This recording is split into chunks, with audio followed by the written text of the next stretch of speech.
Hi, അപ്പൊ ഞാൻ വീണ്ടും ബിഗ് ബോസിന്റെ പുതിയ അപ്ഡേറ്റുമായിട്ട് വന്നിരിക്കുകയാണ്. അപ്പൊ ഞാൻ സരിത വരെ വന്നുള്ള കാര്യം പറഞ്ഞുള്ളൂ, ബാക്കി ആരൊക്കെ വന്നു ഞാൻ പറയാം.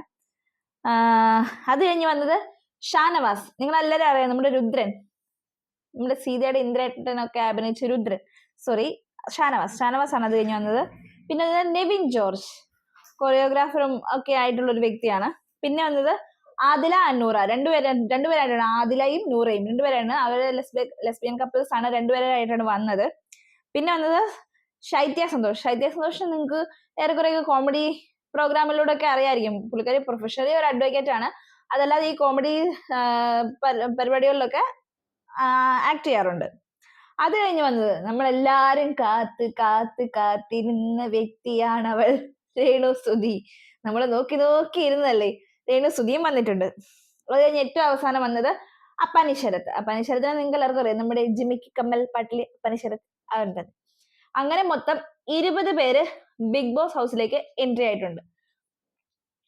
അപ്പൊ ഇത്രയും പേരാണ് ഈ വർഷം മെയിൻ ആയിട്ട് നമുക്ക് വന്നിട്ടുള്ളത്. ഇനി ആരൊക്കെ വൈൽഡ് കാർഡ് എൻട്രിയിലൂടെ കയറുമെന്നൊന്നും അറിയത്തില്ല, അതിന് വരുന്ന ദിവസങ്ങളെ നമുക്ക് അറിയാൻ പറ്റുള്ളൂ. അപ്പൊ ഇത്രയും പേരാണ് ഇപ്പൊ മെയിൻ ആയിട്ട് ഹൗസിൽ കയറിയിട്ടുള്ളത്. പിന്നെ ഇവർക്കൊരു ബേസ് ടാസ്ക് കൊടുത്തിരുന്നു, നിങ്ങൾ കണ്ടിട്ടുണ്ടാവുമെന്ന് ഞാൻ വിശ്വസിക്കുന്നു. ഒരു ബേസ് ടാസ്ക് കൊടുത്തിരുന്നു, അതായത് കണ്ണ് കെട്ടിയിട്ട് കുറെ പേരിങ്ങനെ നിരത്തി വെച്ചിട്ടുണ്ടാവും, ഇവരുടെ എല്ലാവരുടെയും പേര്. അതിൽ നിന്ന് പോയി നമ്മുടെ സ്വന്തം പേര് പിക്ക് ചെയ്തിട്ട്, കണ്ണ് കെട്ടിയിട്ടാണ് പോകുന്നത്, പിക്ക് ചെയ്തിട്ട് ചെന്ന് അപ്പുറത്തെ സൈഡിൽ ചെന്ന് അതിലൊരു കുറച്ച് കളർ വെച്ചിട്ടുണ്ട്. ആ കളർ എടുത്തിട്ട് ബിഗ് ബോസ് സീസൺ 7 അവിടെ എഴുതിയിട്ടുണ്ട്, അവിടെ കൊണ്ടുപോയി കൈ പതിപ്പിക്കണം. ഇത്രയായിരുന്നു ടാസ്ക്. അത് പറഞ്ഞു കൊടുക്കാൻ, ഈ കണ്ണ് കെട്ടിയേക്കുന്നതുകൊണ്ട് ആ വഴി പറഞ്ഞു കൊടുക്കാൻ വേണ്ടിയിട്ട് ഇവരുടെ റിലേറ്റീവ് ആയിട്ടുള്ള ആരെങ്കിലും അവിടെ നിർത്തിയിട്ടുണ്ടാവും.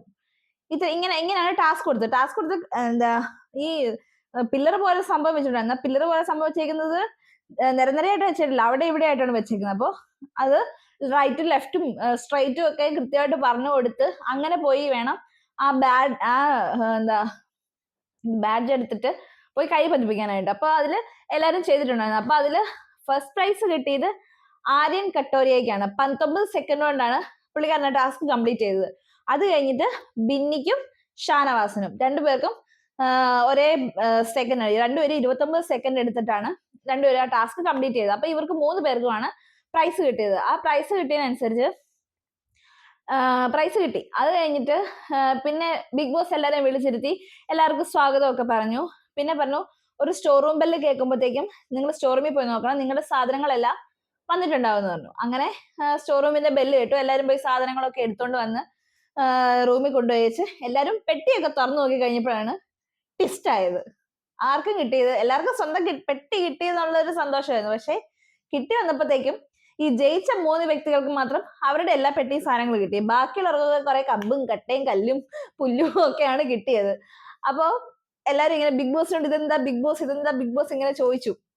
അപ്പൊ ബിഗ് ബോസ് കഴിഞ്ഞ് പിന്നെ എല്ലാരെയും വീണ്ടും ലിവിംഗ് റൂമിൽ വിളിച്ചിരുത്തിയിട്ട് കാര്യം ഇങ്ങനെ പറഞ്ഞു, എന്താ ഈ ടാസ്കിൽ വിജയിച്ച 3 പേർക്ക് മാത്രമേ പെട്ടി കൊടുത്തിട്ടുള്ളൂ. അവർക്കൊരു ബാഡ്ജും കൊടുത്തിട്ടുണ്ട്. ആ പെട്ടി കൊണ്ടുവന്നതിന്റെ കൂടെ ഒരു ബാഡ്ജ് കൊടുത്തിട്ടുണ്ട്. അത് ബേസ് ടാസ്ക് സ്റ്റാർ എന്നാണ് അത് എഴുതിയിരുന്നത്. അതില് വിൻ ചെയ്തിട്ടുള്ള 3 പേർക്ക് ആ ക്യാപ്പ് കിട്ടി, സോറി ആ ബാഡ്ജ് കിട്ടി.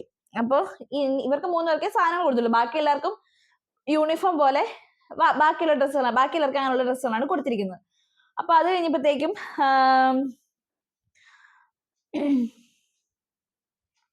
ഇനി ഈ പെട്ടി കിട്ടാത്തവരുടെ ടാസ്ക് എന്താന്ന് വെച്ചാല്, ഇവർക്ക് കിട്ടിയേക്കുന്ന ഈ ബാഡ്ജ് ഉണ്ടല്ലോ, അവരുടെ കയ്യിൽ കിട്ടിയിരിക്കുന്ന ആ ബാഡ്ജ്, അത് അവർക്ക് 24 മണിക്കൂറും എപ്പോഴും ഉറങ്ങുമ്പോഴായി പോലും അത് കെട്ടിക്കൊണ്ട് നടന്നേ പറ്റുള്ളൂ. അപ്പൊ ഈ പെട്ടി കിട്ടാത്ത ബാക്കി എല്ലാ ആളുകൾക്കും ഈ ബാഡ്ജ് തട്ടിയെടുക്കുക, അല്ലെങ്കിൽ മോഷ്ടിച്ചെടുത്തിട്ട് അവരുടെ സാധനങ്ങൾ കൊണ്ടുവരാം, അവരുടെ സാധനങ്ങളിൽ ബിഗ് ബോസിലേക്ക് കൊണ്ടുവരാം. അപ്പൊ ഈ ക്യാപ്പ് ആരുടെയാണോ മോഷ്ടിക്കപ്പെട്ടത്, അവരുടെ ആ ബാഡ്ജ് ആരുടെയാണോ മോഷ്ടിക്കപ്പെട്ടത്, അത് അവരുടെ പെട്ടി സാധനങ്ങളെല്ലാം തിരിച്ച് സ്റ്റോർ റൂമിലേക്ക് പോകും. അപ്പൊ അങ്ങനെയാണ് ടാസ്ക് കൊടുത്തിരിക്കുന്നത്. അപ്പൊ ഇനി അങ്ങോട്ട് കാണാൻ പോകുന്നത് ഈ ബാഡ്ജിന് വേണ്ടിയിട്ടുള്ള പരാക്രമങ്ങളും കളികളും ഒക്കെയാണ്. ഇത്രയാണ് ഇപ്പൊ ഇന്നത്തെ ബിഗ് ബോസിന്റെ അപ്ഡേറ്റുകൾ ഇത്രയാണ്. ഇനി ബാക്കി എല്ലാ കാര്യങ്ങളും എന്താന്ന് നാളെ അറിയിക്കാം.